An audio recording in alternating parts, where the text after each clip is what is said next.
You have seen this face your whole life. You think you know what it means. But the Egyptians were not trying to look beautiful. They were trying to hide something. Look at him. The golden mask. The perfect face. The God King frozen in time, staring out from a glass case in Cairo. For 100 years, this image has defined ancient Egypt. We see it, and we think we understand. We think of pharaohs as beings of pure gold, untouchable, eternal. But the mask is a lie. It's a beautiful decoy. A perfect, gleaming distraction from the thing it was built to hide.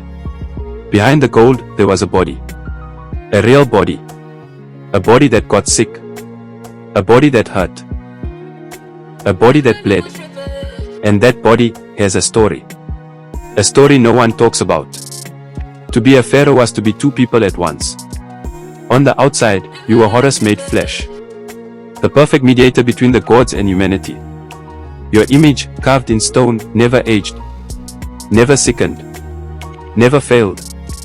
On the inside, you were just a man. Ramesses the Great.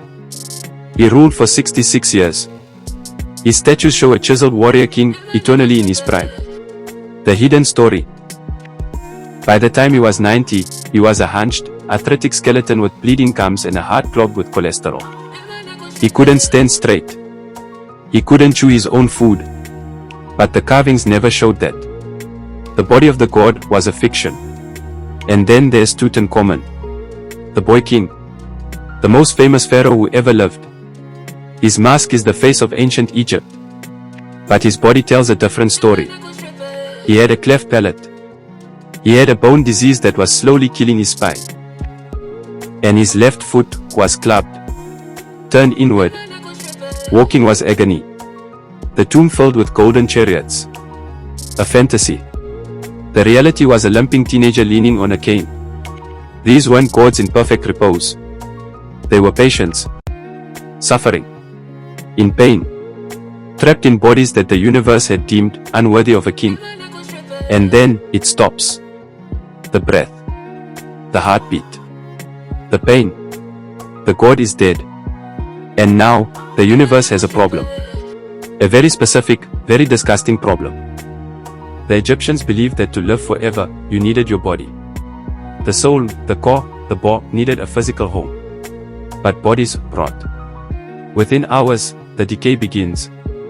The skin bloats. The fluids leak. The smell is the sound of a god returning to dust. And if the body rots, the soul is homeless. The king is truly dead. The cosmos itself is out of balance. So they did something extraordinary. Something that history books sanitize into a calm, religious ritual. They went to war. Against decay itself. Welcome to the embalming chamber. It is not a place of quiet reverence. It is a battlefield. The first target, the brain. The brain was useless. The Egyptians didn't know what it did. They thought it was just stuffing for the skull. So they threw it away. A hook, up the nose. The brain is liquefied, piece by piece, and drained out. The skull is rinsed with resin and left hollow. The mind of a god, discarded like trash. Next, the body is opened. A single cut, low on the left side. The embalmer reaches inside. He pulls out the stomach. The intestines. The liver. The lungs. They are washed. Packed in natron salt. And stored in jars, to be guarded for eternity. But the heart stays. The Egyptians believed the heart held the memory, the intelligence, the very essence of a person. The heart must face the judgment of the gods. So the heart remains inside the empty, echoing chest of the king. And then, the waiting. 40 days. Buried in natron salt. The salt is relentless. It drinks the moisture. It shrinks the flesh. It turns the skin into leather. The muscles into parchment. The body of the living king is reduced to a desiccated, shrunken, brown husk. When the 40 days are up, the man is gone. The face is unrecognizable. What's left is barely human. This is the moment of truth. This is where they either fail or create a god. And then, now, the reconstruction begins. They stuff the body. Linen. Sawdust. mud. They plumb the shrunken limbs, reshape the hollow cheeks. They place fake eyes in the sockets so the soul can see. They wrap. Finger by finger. Toe by toe. Layer by layer. And between every layer, magic. Amulets. Spells. Carvings.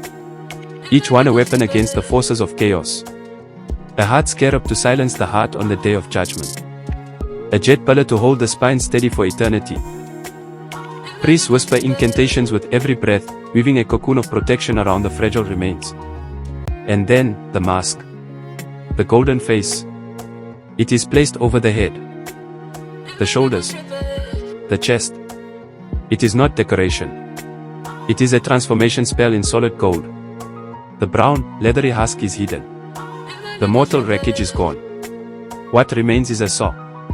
A perfected spirit body. An effigy of Osiris, god of the dead. The king is no longer a man. He is an icon again. The pharaohs built pyramids. They carved obelisks. They filled their tombs with enough treasure to bankrupt kingdoms. All to protect one thing, a body. But the hidden story, the one the gold was made to hide, is that they were terrified. They knew the truth. They lived it every day. They felt their own teeth loosen. Their own joints ache. They watched their own skin wrinkle and sag. They knew that gods rot.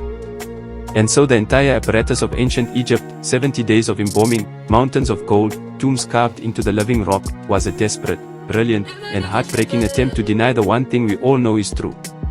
The body fails. The flesh betrays us.